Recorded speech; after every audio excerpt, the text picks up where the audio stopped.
Hi everyone.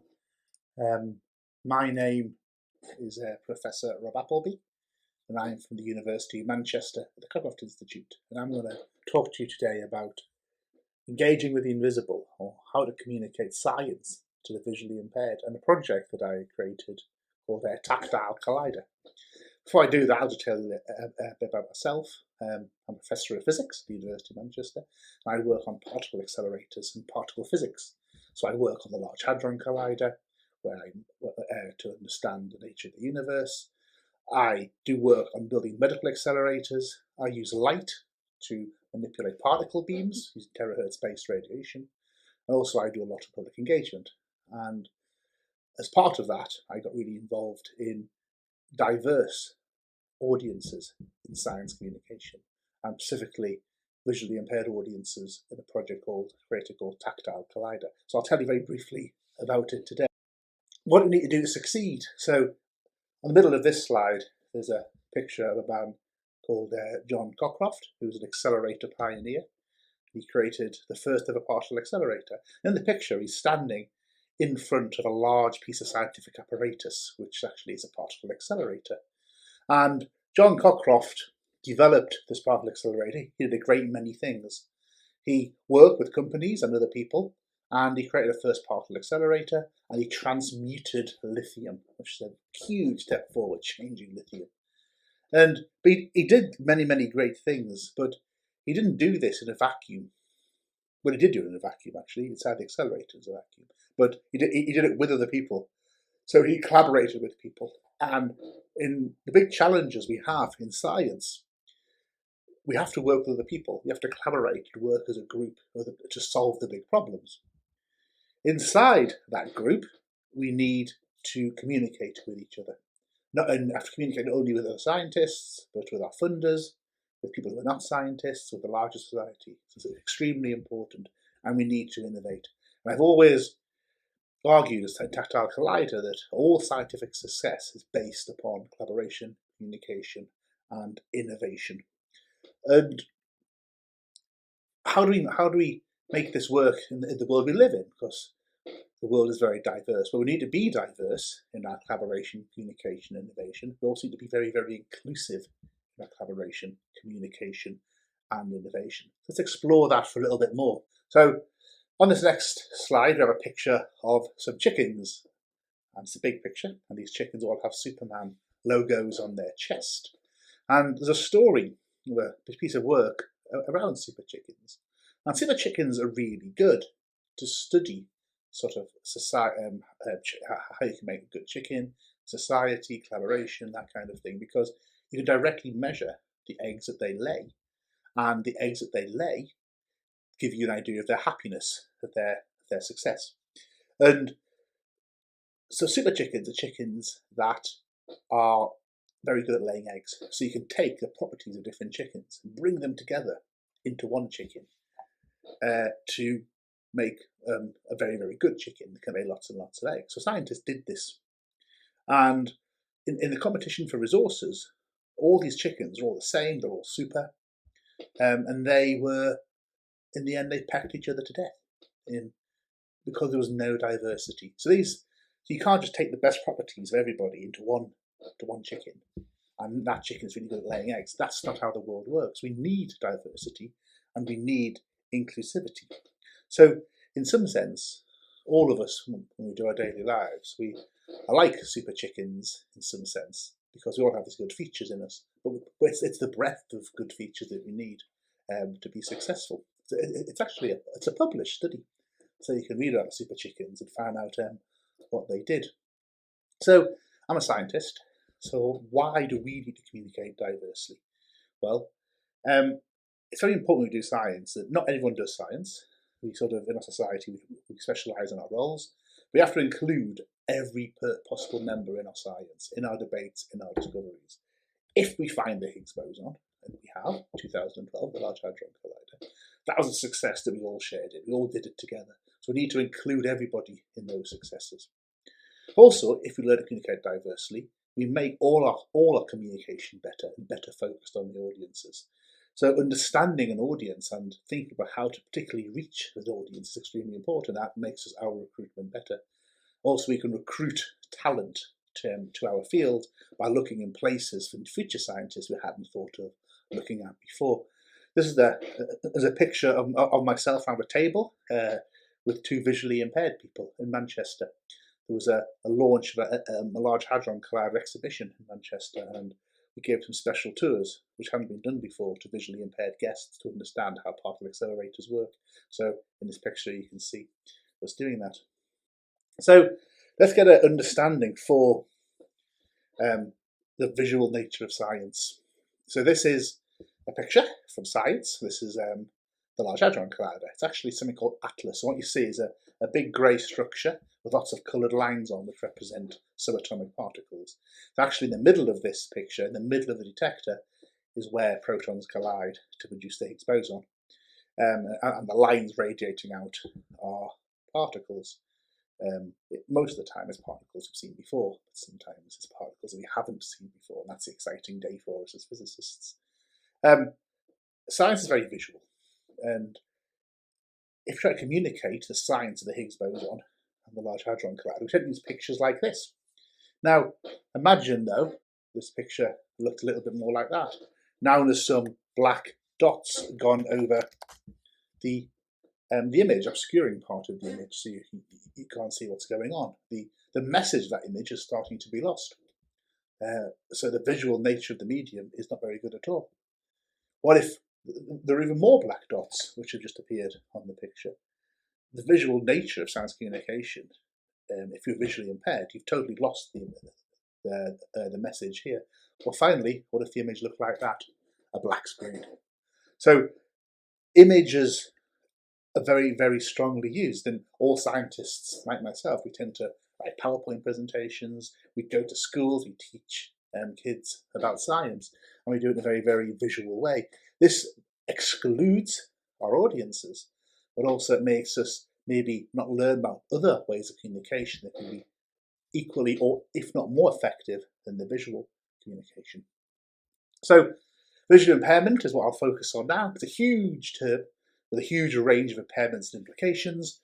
The UK itself has 2 million people registered visually impaired. It's a huge spectrum of visual impairment there. Only 4% of those registered visually impaired have no light perception.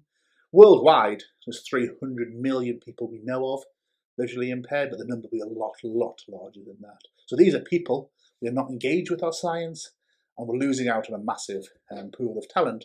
The picture is a group of people holding hands around a model of a particle accelerator is at one of our Tactile Collider events, where we're reaching out to kids with visual impairment to teach them science, sometimes for the first ever time that's trying to be done to those kids. So who are we?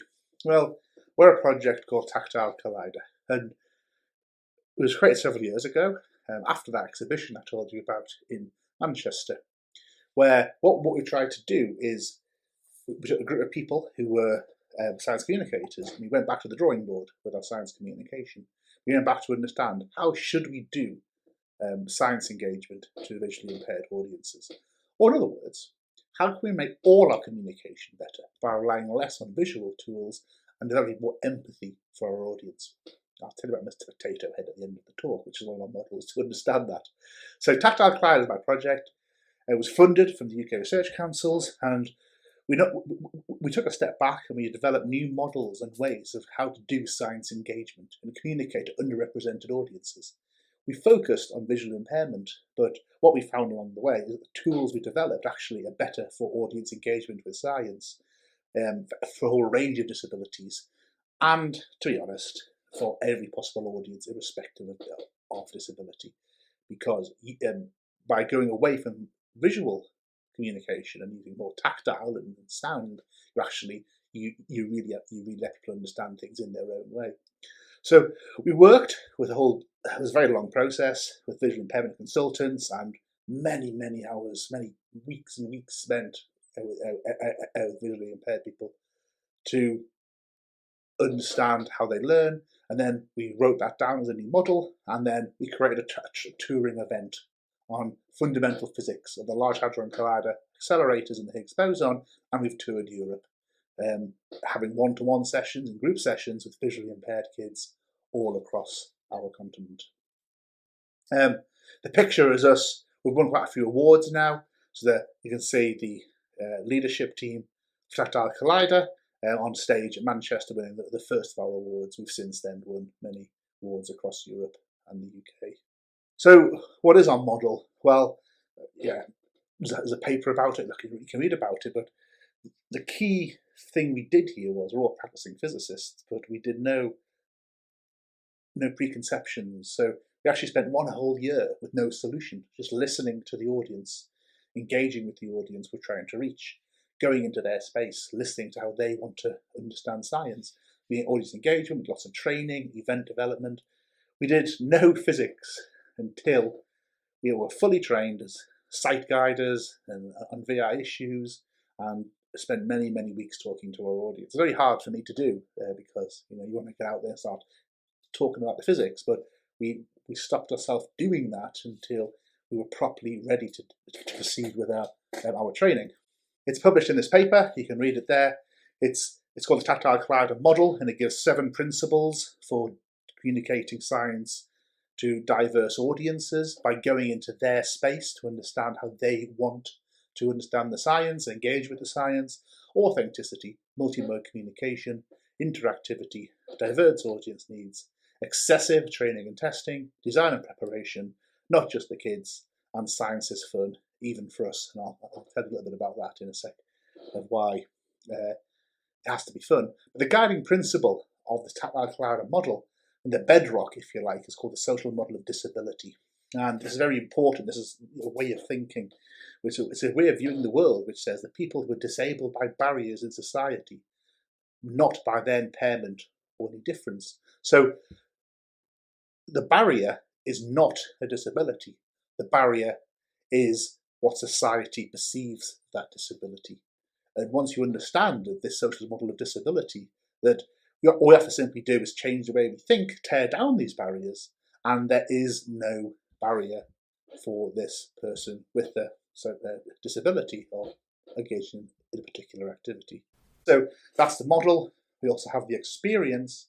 So the Tactile Collider experience is a travelling event that we took around the UK and around Europe, where we go into schools. We go into schools and we talk to the kids. We interact with the kids. We've done this all around the UK, with every big visually impaired centre we've now been to, also all around Europe, where we get groups of kids, and it's very important, this interactive experience. So we have groups of 4 students with a range of visual impairments, a range of disabilities. They all spend 2 hours with us in the company, in their group of 4 of a practicing scientist, and they learn by touching and by doing and by hearing and by discussing aspects of fundamental science, so how the Large Hadron Collider works. On the slide now is a whole load of pictures of different aspects of our travelling event. On the left-hand side, we have some close-up pictures of small objects, which are the things that our students touch and interact with.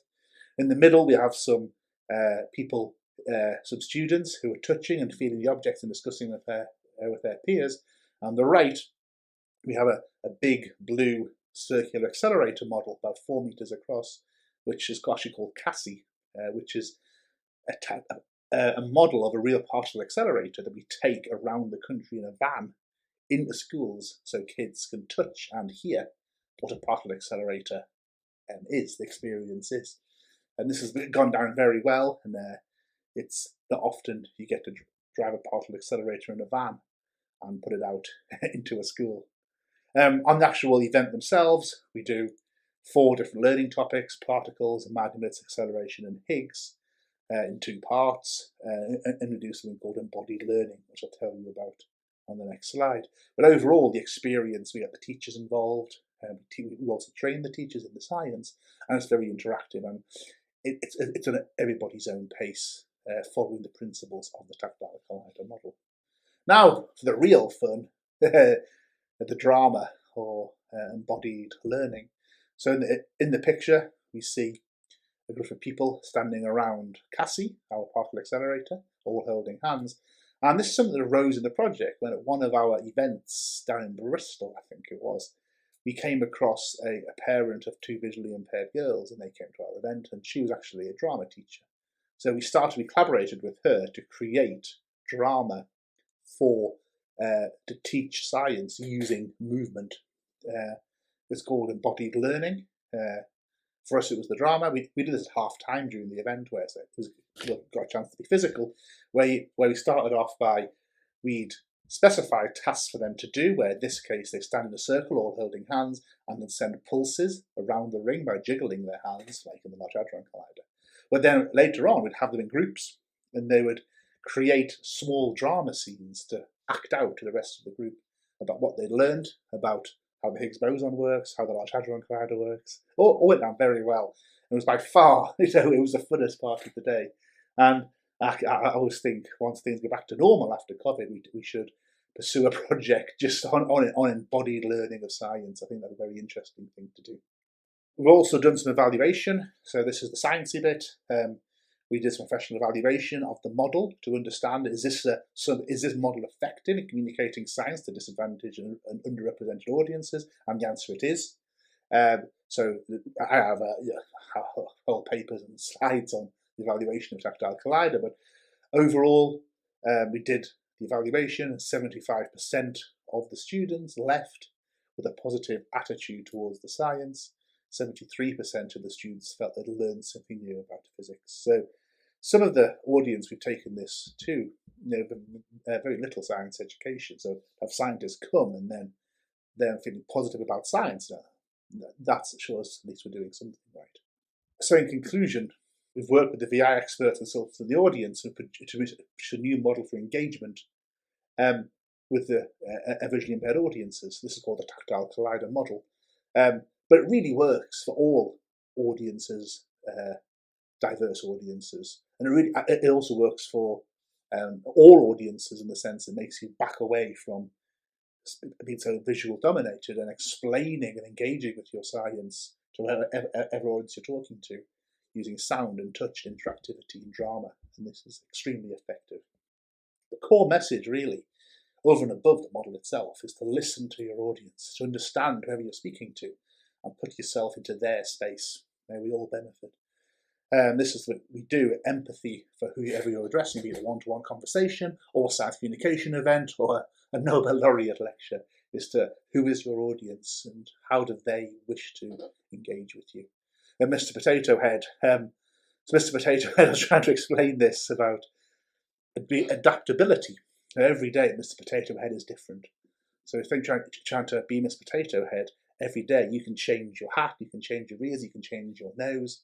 So the picture is of Mr. Potato Head, and it's what nose and moustache and ears and hat do I wear today because of the audience that I'm talking to. Thank you very much.